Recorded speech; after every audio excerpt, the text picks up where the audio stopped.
Bapak Ibu, sebentar lagi kita merenungkan firman Tuhan yang terambil dari kitab Ayub pasal 1 ayat 13 sampai 22. Kitab Ayub pasal 1 ayat 13 sampai 22. Saya bacakan buat kita secara pelan-pelan Bapak Ibu sekalian ya. Silakan Bapak Ibu menyimak dan mengertinya dengan tenang. Ayat 13. Pada suatu hari ketika anak-anaknya yang lelaki dan yang perempuan makan-makan dan minum-minum anggur di rumah saudara mereka yang sulung, datanglah seorang pesuruh kepada Ayub dan berkata, sedang lembu sapi membajak dan keledai-keledai betina makan rumput di sebelahnya, datanglah orang-orang Seba menyerang dan merampasnya serta memukul penjaganya dengan mata pedang. Hanya aku sendiri yang luput sehingga dapat memberitahukan hal itu kepada Tuhan. Sementara orang itu berbicara, datanglah orang lain dan berkata, api telah menyambar dari langit dan membakar serta memakan habis kambing domba dan penjaga-penjaga. Hanya aku sendiri yang luput sehingga dapat memberitahukan hal itu kepada Tuhan. Sementara orang itu berbicara, datanglah orang lain dan berkata, orang-orang Kasdim membentuk 3 pasukan, lalu menyerbu unta-unta dan merampasnya, serta memukul penjaganya dengan mata pedang. Hanya aku sendiri yang luput, sehingga dapat memberitahukan hal itu kepada Tuhan. Sementara orang itu berbicara, datanglah orang lain dan berkata, anak-anak Tuhan, yang lelaki dan yang perempuan, sedang makan-makan dan minum anggur di rumah saudara mereka yang sulung. Maka tiba-tiba angin ribut bertiup dari seberang padang gurun. Rumah itu dilandanya pada 4 penjurunya dan roboh menimpa orang-orang muda itu sehingga mereka mati. Hanya aku sendiri yang luput sehingga dapat memberitahukan hal itu kepada Tuhan. Maka berdirilah Ayub, lalu mengoyak jubahnya dan mencukur kepalanya. Kemudian sujudlah ia dengan menyembah. Katanya, dengan telanjang aku keluar dari kandungan ibuku, dengan telanjang juga aku akan kembali ke dalamnya. Tuhan yang memberi, Tuhan yang mengambil. Terpujilah nama Tuhan. Dalam kesemuanya itu, Ayub tidak berbuat dosa dan tidak menuduh Allah berbuat yang kurang patut. Nah Bapak Ibu, malam ini kita merenungkan satu tema yang diberikan kepada saya dari kitab Ayub ini. Boleh ditampilkan temanya. Blessing in disguise. Blessing in disguise. Kalau boleh di bahasa Indonesia, mudah-mudahan saya tidak salah, berkat yang tersembunyi atau berkat yang tersamar. Nah Bapak Ibu, boleh ditampilkan PPT-nya. Kalau kita melihat cerita tentang Ayub ini sangat unik Bapak Ibu, dibanding dengan tokoh-tokoh yang lain, misalnya Abraham.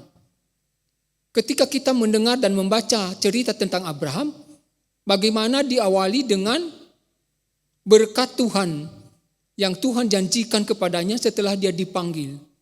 Sehingga sungguh nyata dan kita yakin bagaimana berkat atau blessing itu dijanjikan Allah di dalam kehidupan Abraham sebagai jaminan di dalam kehidupannya. Beda dengan Ayub. Ya, sepertinya tidak ada berkat, seperti tersamar dan tersembunyi kalau kita membaca bab pertama dan bab kedua. Boleh ditampilkan?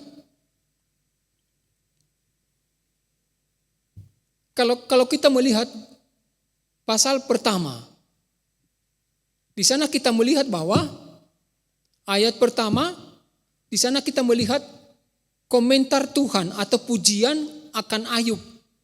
Seolah Tuhan itu memamerkan bagaimana kerohanian Ayub itu luar biasa. Orang yang saleh, orang yang jujur. Tuhan, Bapak Ibu dan Saudara yang dikasihi Tuhan, jarang Tuhan memberikan pujian kepada tokoh-tokoh di Alkitab. Salah satunya ini Ayub, juga misalnya Daud atau Musa. Hanya beberapa orang saja.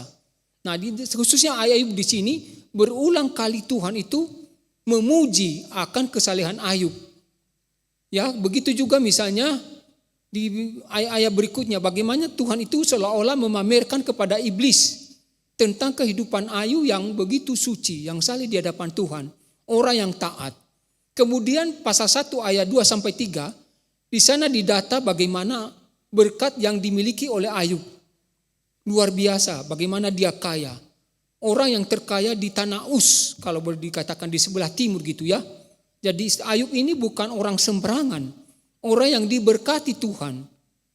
Kemudian di ayat kelima, di sana kita melihat bagaimana Ayub itu menjaga kesucian dan kekudusan anak-anaknya setelah mereka berpesta. Pikir Ayub mungkin di dalam berpesta itu, di dalam kegiatan yang mereka lakukan, mereka melakukan suatu dosa. Maka dia memberikan persembahan kepada Tuhan dan memohon pengampunan kepada Tuhan atas anak-anaknya. Kemudian di ayat 5 sampai 22, di sana kita melihat bagaimana Ayub mengalami kehilangan, penderitaan yang luar biasa. Khususnya bagian firman Tuhan yang kita baca tadi Bapak Ibu, bertubi-tubi gitu ya. Penderitaan yang habis-habisan. Segala yang dia miliki itu habis semua. Kalau kita melihat Bapak Ibu, orang yang mengalami satu penderitaan aja kadang-kadang tidak bisa tahan. Misalnya kehilangan orang yang dicintai, yang dikasihi, yang paling dekat. Seolah-olah dunia ini gelap gitu ya bagi mereka. Karena kondisi yang ada, penderitaan yang ada. Mereka tidak sanggup menghadapinya. Tapi di sini kita melihat Ayub, memang benar yang dikatakan Tuhan ini, orang-orangnya luar biasa. Penderitaannya, ternaknya sudah habis, para pembantunya habis, kemudian anak-anaknya juga mati semua. Nah, berikutnya boleh ditampilkan lagi. Nah, kemudian di pasal 2, di sana kita melihat juga kembali bagaimana di ayat 8 Tuhan kembali memuji Ayub gitu ya. Kemudian di pasal 2 ayat 3 sama juga. Dan kemudian pasal 2 ayat 7 bagaimana penderitaan berikutnya itu melanda pribadi Ayub sendiri. Dirinya, bagaimana bara itu yaitu gatal dan bernanah sampai dia memakai beling itu garut-garut dari ujung kepala sampai ke ujung kaki di bawah. Sehingga dia itu di luar rumah, garut-garut itu tidak tahan gitu ya. Nah, ini sudah habis anaknya, sudah habis hartanya, semua pembantunya, semua sudah habis. Nah, sekarang kena tubuhnya sakit bara yang menyakitkan, gatal. Kemudian Bapak Ibu kita melihat juga di ayat 9, pasal 2 ayat 9, bagaimana istrinya justru berlawanan dengan dia. Bagaimana Ayub di tengah kondisi yang ada bersyukur dan berkata terpujilah Tuhan. Tuhan yang memberi, Tuhan yang mengambil. Sebaliknya istrinya itu meminta Ayub mengutuki Tuhan dan biarlah mati. Orang yang sebenarnya mendampingi Ayub, memberikan dukungan, memberikan penghiburan, justru mengambil tempat berlawanan, posisi berlawanan. Dia mengutuk Tuhan supaya Ayub marah kepada Tuhan. Sampai akhirnya Ayub menegur istrinya ini dengan berkata, kamu ini berbicara seperti perempuan gila. Kamu hanya menerima berkat, tapi tidak menerima yang tidak baik kalau menimpa kehidupan ini. Nah, ini Ayub luar biasa Bapak Ibu. Di sini kita melihat melalui penderitaan yang dialami, sepertinya tidak ada berkat. Kalau tadi memang ada sudah Tuhan berikan kepadanya anak-anak dan harta benda, tetapi sekarang udah habis. Dari mana berkatnya? Nah, ini dia. Kemudian pada pasal 2 ayat 11 sampai 13. Di sana kita melihat ada teman-temannya datang. Tapi bukan memberikan empati, bukan memberikan dorongan, bukan memberikan semangat, tapi mereka datang menuduh Ayub. Dia mengalami penderitaan menurut mereka karena dosa. Kemudian ketika Ayub berbicara kepada mereka dan membela diri bahwa dia tidak bersalah, lalu mereka menuduh dia lagi, orang yang sombong. Sehingga kita melihat kondisi Ayub begitu menyedihkan gitu ya. Udah semua habis, istrinya yang mestinya menolong dia justru berlawanan, menyuruh supaya mengutuk Tuhan dan mati. Kemudian teman-temannya datang 3 orang. Justru menuduh Ayub berdosa. Makanya dia mengalami penderitaan. Dan menuduh dia sebagai seorang yang sombong. Karena dia tidak mengakui keberdosaannya. Nah Bapak Ibu dan Saudara yang dikasihi Tuhan. Di sini kita melihat bahwa Ayub ini luar biasa gitu ya. Tapi mari kita melihat bagaimana akhir kehidupan Ayub, penderitaan Ayub. Dan di mana berkat Tuhan berikan kepadanya. Boleh ditampilkan? Di pasal 42 ayat 1 sampai 6. Dia melakukan penyesalan karena dia pernah menyesal dan mengutuki hari kelahirannya, bulan kelahirannya atas penderitaan yang dia alami. Sehingga dia merasa itu sesuatu yang kurang tepat di hadapan Tuhan. Kemudian di ayat 5, nah ini mulai ada berkat secara rohani Bapak Ibu ya. Pengenalan Allah yang lebih. Di mana dia berkata bahwa di ayat 5 itu, dulu aku hanya mendengar dari orang, tetapi aku sendiri sekarang melihat kehadiran Allah melalui penderitaan yang dialami dan pemulihan kondisinya. Dia melihat Tuhan di situ setia, tak pernah meninggalkan dia, tak pernah berubah di dalam kasihnya, menolong dan menguatkan Ayub, memulihkan kondisinya.